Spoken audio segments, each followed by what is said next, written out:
Finalmente, quiero platicarles de manera muy general para estar muy abierta a todas sus preguntas. ¿Cómo hacemos este proceso de evaluación? Bueno, pues nosotros recibimos una notificación por correo electrónico en forma genérica, de manera excepcional, en forma física, y inmediatamente que se recibe, se envía a el delegado de la región. Nosotros tenemos aquí varias regiones en el estado. Se le envía inmediatamente vía correo electrónico o vía WhatsApp al delegado para que el delegado a su vez designe al evaluador o a la evaluadora y a su vez inicia el proceso de evaluación. Acuérdense que si tenemos detenido, pues en realidad tenemos 30 y tantas horas y tenemos que apurarnos para poder sacarlo en tiempo. Inmediatamente se constituye a donde se encuentra detenida la persona y se lleva a cabo en los separos, en el lugar donde esté detenida, la entrevista de riesgo, la entrevista al imputado. No es necesario que esté con un abogado, no es necesario, no lo pide la ley. Aquí la labor de los abogados es muy importante para explicarle a sus defendidos o a sus defendidas que tienen que analizar previamente si quieren o no darnos la entrevista y en qué afecta o no que nos den la entrevista. Quiero también hacer un paréntesis. Algunos estados de la República, si no obtienen la entrevista, no elaboran el diagnóstico y emiten un informe de negativa. En el caso de Oaxaca, nosotros sí elaboramos el diagnóstico, pero no evaluamos el riesgo de sustracción. Todos los demás riesgos sí los evaluamos porque lo podemos hacer con todas las demás bases que nos faculta la ley, pero no tenemos la capacidad de medir el riesgo de sustracción porque no obtuvimos la información que necesitamos para evaluar ese riesgo. Entonces, pero sí se emite el diagnóstico.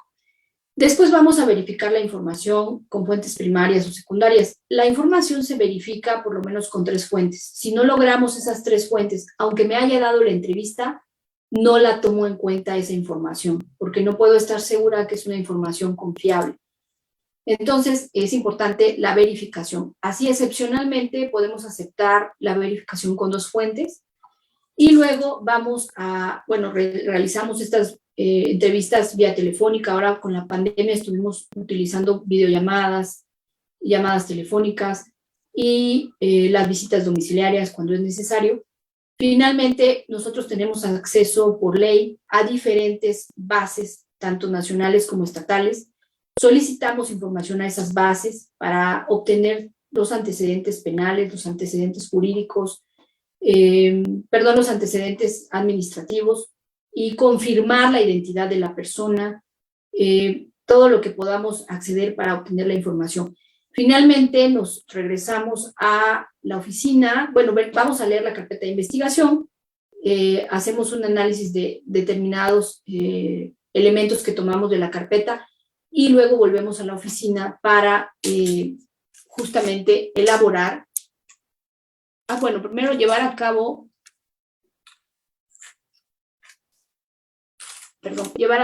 el análisis de esa información y finalmente, pues, emitir lo que se llama la opinión técnica o diagnóstico de riesgos.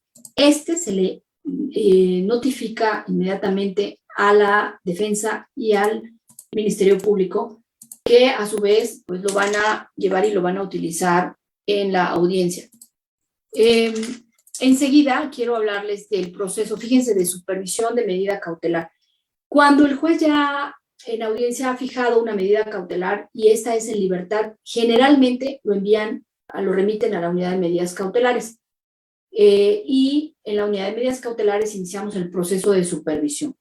También llevamos el proceso de supervisión de la suspensión condicional del proceso como salida alterna y, como ya les había explicado, de la ejecución penal. Entonces, vamos a explicar en términos generales cómo es este proceso de supervisión. Bueno, nosotros recibimos la notificación judicial, la orden judicial de llevar a cabo la supervisión de la medida cautelar y nosotros inmediatamente acusamos de recibido y lo canalizamos para el supervisor que le corresponda. Nuevamente es el mismo proceso, se va a la delegación que le corresponde y luego al supervisor que le corresponda. Lo primero que hacemos es contactar al supervisado A veces muy amablemente los jueces no lo envían a la unidad.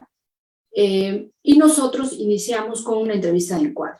Esta entrevista tiene que ver, muchas veces ya lo conocimos, bueno, lo conocieron nuestros evaluadores, entonces tenemos un antecedente en la oficina, pero son áreas distintas. Ese antecedente nos sirve como referencia, pero tenemos que hacer esta entrevista de encuadre.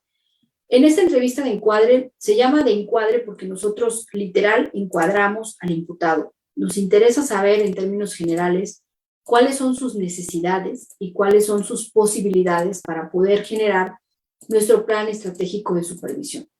Necesitamos saber hasta dónde nosotros podemos visitarlo, en su domicilio, en su trabajo. Hay un principio muy importante de mínima intervención que tenemos que respetar y no invadir o no ser invasivos con la privacidad de los imputados o de las imputadas. Entonces, es importante saber todas estas situaciones específicas de la vida del imputado. Ahí es donde nosotros nos damos cuenta muchas veces de sus adicciones, de sus problemas o de sus necesidades específicas, ¿no? Incluso nos damos cuenta desde esa entrevista si hay algún elemento de incumplimiento estructural, como le llamamos, que es, por ejemplo, una adicción. Una adicción no nos va a permitir que la persona, por más que se comprometa a cumplir con lo que le ordena el juez, pues que lo vaya a hacer, ¿no?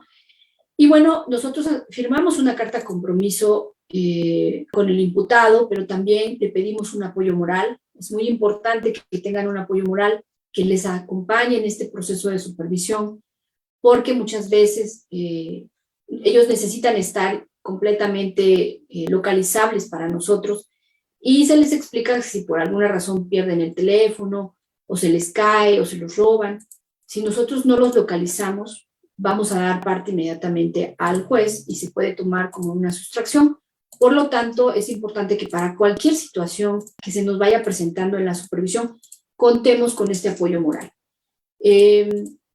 Después también les tomamos como una especie de media afiliación, les tomamos fotografías, porque sucede que si nosotros cambiamos de supervisor, es importante que el supervisor nuevo o el que esté de guardia a la hora de que llegan a dar sus firmas, o el que le toca ir al trabajo de campo y lo va a visitar a su domicilio, lo pueda perfectamente identificar y saber que es la misma persona que estamos supervisando.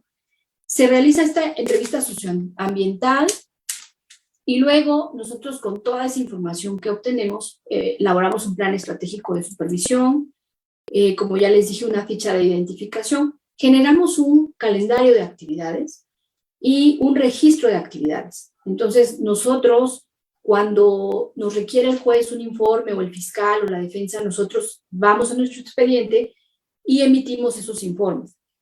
Muy importante. Recientemente, en un caso de violencia familiar, tuvimos una víctima que en audiencia dijo, no es cierto lo que dice la supervisora, no es cierto que yo le haya llamado y que yo me haya quejado de que su pareja haya incumplido. Y entonces el juez nos suspende la audiencia y pues por supuesto que el juez hizo lo correcto y nos requiere para que nos pronunciemos al respecto de lo que la víctima estaba diciendo, que no era verdad que el reporte que nosotros habíamos emitido. Y nosotros enviamos justamente toda parte de ese registro de actividades, pero afortunadamente, en el caso en específico, la señora había llamado al 911 a las 3 de la mañana y había llamado a la supervisora, a la supervisora le llamó a las 3, la supervisora no le contestó. Ese es otro tema que no tiene por qué contestarle la supervisora en ese horario, pero llamó 911, que es lo que tenía que haber hecho, y en 911 a mí me reportan al otro día, oye, llamó esta persona y parece que es tu víctima que tiene medida cautelar. Entonces yo la rastreo y efectivamente, cuando el juez me requiere, yo le envío el reporte del 911 y, por supuesto, pues la justificación de lo que había dicho la evaluadora. Y bueno, pues ahí se da cuenta el juez absolutamente que la señora había mentido. Y así nos sucede, ¿eh? Hay imputados que nos quieren sorprender y le dicen al juez que en realidad se han ido al grupo de AA o al Centro de Atención para Adicciones, cuando en realidad el centro nos ha reportado que no han acudido. Y eso es muy simple porque nosotros todo lo tenemos documentado en el expediente. Tenemos ese registro de actividades y tenemos pues todos los anexos, ¿no? Todo lo que tiene que ver con los informes que a nosotros nos remiten todas estas instituciones que coadyuvan para la supervisión de los imputados, que valga la pena la mención, el trabajo que hacemos está muy, muy soportado por el trabajo que hacen muchas organizaciones desde la sociedad civil para ayudarnos con este sentido de mejorar la calidad de vida de los imputados.